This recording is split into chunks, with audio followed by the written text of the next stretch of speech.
గారు ఆషాఢ పౌర్ణమిని వ్యాస పౌర్ణమి, జ్ఞాన పౌర్ణమి, అలాగే గురు పౌర్ణమిగా వ్యవహరిస్తారు కదా. ముఖ్యంగా ఆషాఢ పౌర్ణమిని గురు పౌర్ణమిగా వ్యవహరించడంలో ఆంతర్యం ఏంటి? ప్రపంచంలో ఉన్నటువంటి ముముక్షువులనందరినీ ఉద్ధరించాలన్న సంకల్పంతో శ్రీమన్నారాయణుడే వ్యాసమూర్తిగా భూమండలం మీద అవతరించాడు. అందుకే మనం ప్రతినిత్యం నారాయణ సమారంభాం వ్యాసశంకర మధ్యమాం అస్మదాచార్య పర్యంతాం వందే గురు పరంపరాం అని నమస్కారం చేసుకుంటాం. శ్రీమన్నారాయణుడు మొదటి గురువు అయితే ఆయన అంశతో జన్మించిన వ్యాసుడు, ఆయనను అనుసరించిన శంకరుడు ఆ గురు పరంపరకు తార్కాణంగా నిలుస్తున్నారు.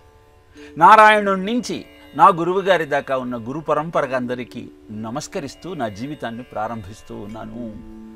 గురువు లేనివాడు బరువు నేలకు అంటారు. అందుకే అంటే ఎక్కడికక్కడ నువ్వు చేస్తున్న తప్పిదాలన్నింటినీ నీకు తెలియజేస్తూ, అనుసరించాల్సిన విధి విధానాలను నీకు విశదీకరిస్తూ నీ జీవితాన్ని నందనవనంగా మార్చేటువంటి గురువు యొక్క సాహచర్యము, శుశ్రూష నిన్ను ముందుకు నడిపించే అద్భుతమైనటువంటి సాధనం. అందుకే గురు పౌర్ణమి అంటే ఆషాఢ పౌర్ణమి నాడు వ్యాసుడు జన్మించాడు పరాశర సత్యవతులకు. అలా భూమండలం మీద అవతరించినటువంటి ఆ నారాయణ అంశ యదిహాత్రి తత్ అన్యత్ర ఎన్నే నాస్తి న తత్ర క్వచిత్ అని శపథం చేసి, ఏదైతే నేను భారతంలో రాస్తానో అదే ప్రపంచమంతా కనబడుతుంది, ఏదైతే ప్రపంచంలో ఉంటుందో అదే భారతంలో నువ్వు చూస్తావు అని ప్రపంచ విజ్ఞానాన్నంతా 1,00,000 శ్లోకాల భారతంలో నిక్షిప్తం చేసి ప్రజాబాహుళ్యానికి అందజేశాడు. అనంతరము అనంతాహ వేదాహ, అనంతములైన వేదములను అభ్యాసం చేయడానికి కష్టమవుతున్న నేపథ్యంలో వాటినన్నింటినీ న్యాసం చేసి ఋక్, యజుర్, సామ, అథర్వణ వేదాలుగా మనకు అందజేశాడు. మద్వయం భద్వయం చైవ బ్రత్రయం వచతుష్టయం అనాపలింగ కూస్కాని పురాణాన్ని పృథక్ పృథక్ అని 18 పురాణాలను అద్భుతంగా రచన చేసి మనకు అందించాడు.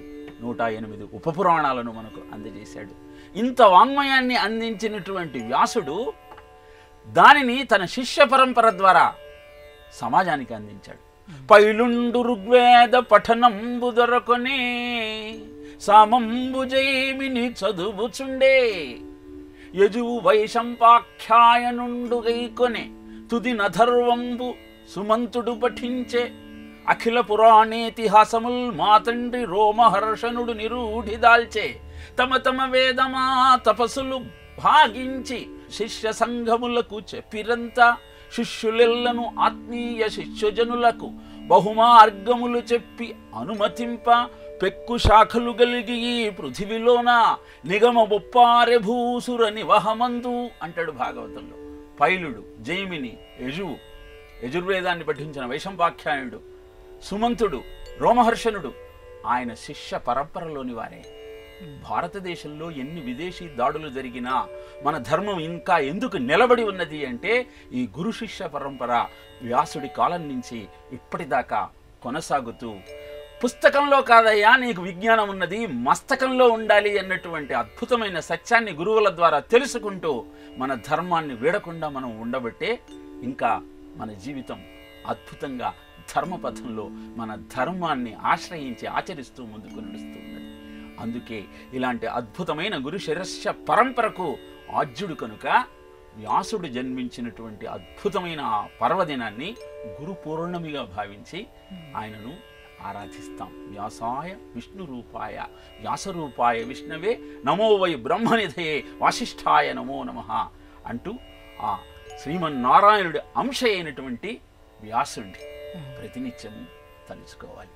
ఈ కనపడుతున్న వాంగ్మయమంతా వ్యాసోచ్ఛిష్టమే, వ్యాసుడు అందించింది కనుక నిరంతరము మనకు మార్గదర్శకం చేసేటువంటి విజ్ఞానాన్ని మనకు అందించిన ఆ వ్యాసుణ్ణి గురువుగా స్వీకరిస్తూ గురు పౌర్ణమిని ఆయన జయంతి నాడు జరుపుకుంటూ మన గురువులను ఆరాధించి సన్మానిస్తూ జీవితాన్ని ధన్యం చేసుకునే ప్రయత్నం చేద్దాం.